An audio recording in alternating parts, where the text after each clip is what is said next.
안녕하세요. 신도림 근본한의원 원장 이상진입니다.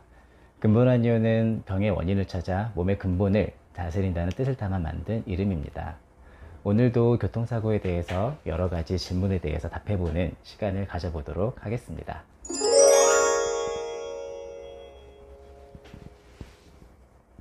일부 자동차 보험회사에서 환자분들에게 교통사고 발생일로부터 한 달이 지나면 치료기간이 종료가 된다고 잘못된 정보를 얘기하는 경우가 종종 있습니다. 2023년부터 교통사고 진료에 약간의 변화가 생기면서 4주가 지나게 되면 치료기간을 연장하기 위해 진단서만 발급받으면 되는데 치료기간이 종료가 되는 것처럼 보험사에서 안내를 하는 경우가 있는데요. 이는 사실과 전혀 다릅니다.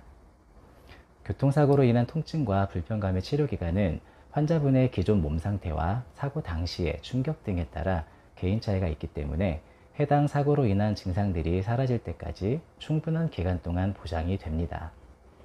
2023년 이전과 달라진 점은 일정 기간이 지나게 되면 치료받고 있는 의료기관에서 진단서를 발급받아 보험사에 제출해야 된다는 것인데 의료기관에서 다 안내해드리고 있으며 매우 간단한 절차입니다.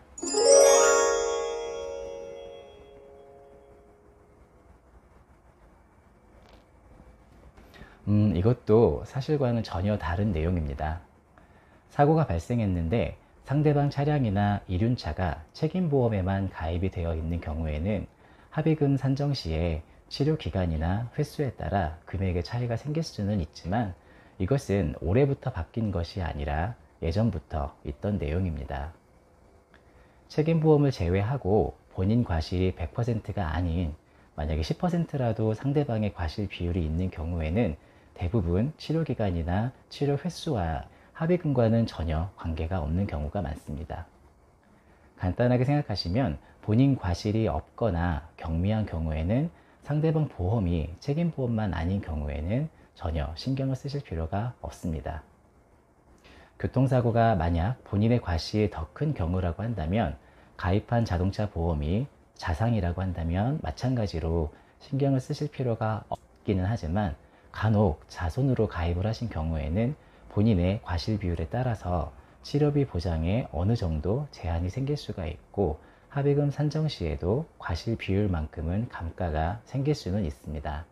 그러나 아주 장기간의 치료가 아니라고 한다면 대부분의 경우 치료비는 고려하실 필요가 거의 없고 합의금과도 관계가 없는 경우가 대부분입니다.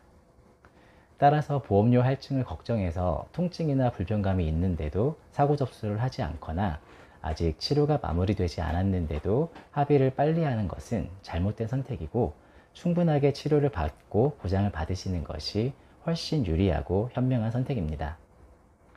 이상 두 가지 질문을 통해 교통사고 치료에 대해서 알아봤습니다. 다음 시간에도 궁금한 부분들에 대해 주로 알아보는 내용으로 찾아뵙도록 하겠습니다. 신도림 근본한의원 원장 이상진이었습니다. 감사합니다.